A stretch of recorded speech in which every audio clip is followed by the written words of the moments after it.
And what a great start to the week if you're a contrarian and if you have money. Rising concerns about inflation and the resurgence of infections took a big swing at Wall Street on Monday. The major indices suffering their worst decline since May, even though quarterly earnings continue to reflect a strengthening economy and a solid rebound.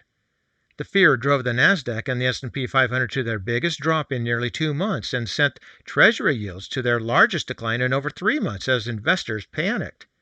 The Dow's point loss was its worst since October 2020. Monday's steep drop compounded last week's declines, and yet we've had a slew of earnings results and June consumer spending data that blew away expectations. But according to the media, the trigger was declining consumer sentiment and the growing price pressure that may derail the recovery.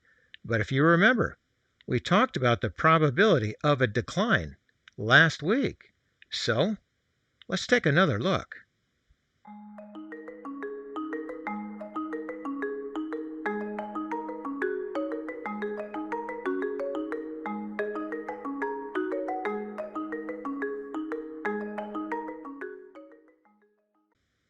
And before we take a look at our charts, I'm going to show you this chart here, which is the CNN Fear and Greed Index.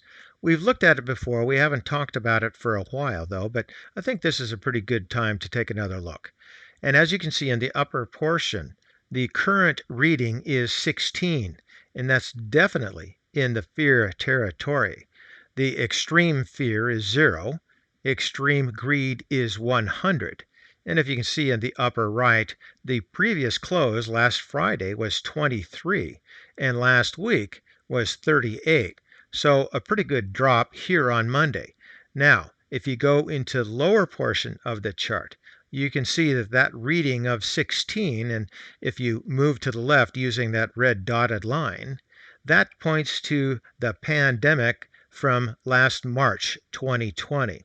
So we're not as low as we reached in that bottom, but we're getting there. We're getting pretty low.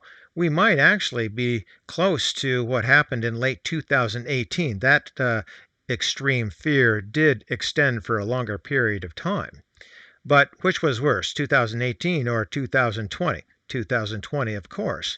Now, I think we still have a little more time to continue down in that meter. We'll see. Hopefully, we'll hit the bottom this week. Now, this is not necessarily a good timing model for stocks, but it is something to take a look at. All right, now let's go ahead and take a look at our charts.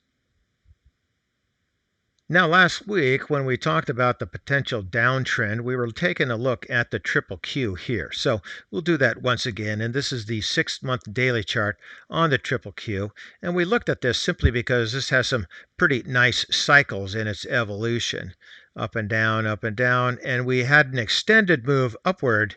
And about this time frame here last week, we thought about the probabilities of a downtrend, and that's what happens.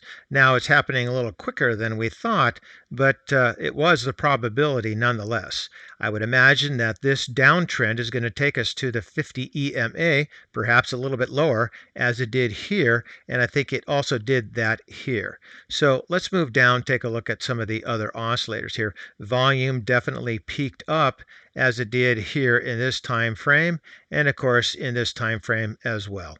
So it's just a little bit of a start to an increasing volume, but right now it's not indicating to me that this is going to be any kind of crash. I think this is a garden variety pullback, but we'll see in time.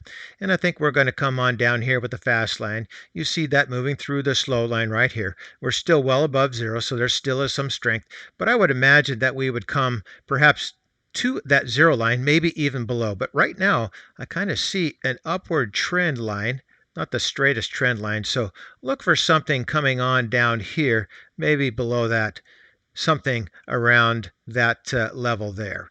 Into the histogram, you can see that we were up higher before.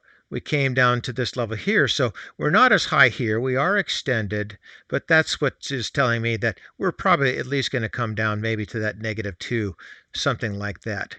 Into the other oscillators, the price rate of change, you can watch that evolve as well. relative strength dropped pretty quickly right here. We're at 41.54, which is relatively weak. A much quicker drop than happened from this peak here, and perhaps maybe along the lines of that there in February. So you can use some of these as a example, perhaps, to indicate how far we may come down. Here in stochastics, this has a nice cycle to it. So watch this as well. This is going to give you a pretty good idea. We're just cycling up and down and above and below that midline. So I would imagine we're going to come back down here to that 20 level as we did back in these two time frames here. And pretty much the same thing with the Williams. You can see the similarities there. Moving on back up to the price chart. So I hope you have some money saved for those opportunities coming up, because there's going to be a few opportunities out there, and hopefully you've been studying your stocks and your fundamentals, because I think that opportunity is coming up in not too long. And for today, that's ChewDog Charts. Thank you.